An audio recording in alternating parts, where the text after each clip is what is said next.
6分でわかる魚津城の戦い。2、魚津城を攻撃する織田軍に良くない知らせが届きます。富山城を上杉軍に奪われてしまったというのです。それにより織田軍は退路を断たれてしまいました。そのため勝家は一旦魚津城攻略をやめて富山城を奪還することにします。全軍で富山城に向かい数日で奪還。その後織田軍は再び魚津城を包囲。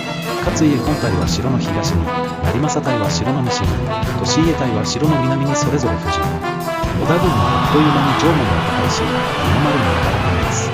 魚津城の状況を知った松倉城の城上正成は救援に向かおうとしましたが、利家隊に阻まれて救援に向かうことができませんでした。魚津城はもはや陸の孤島のような状態でした。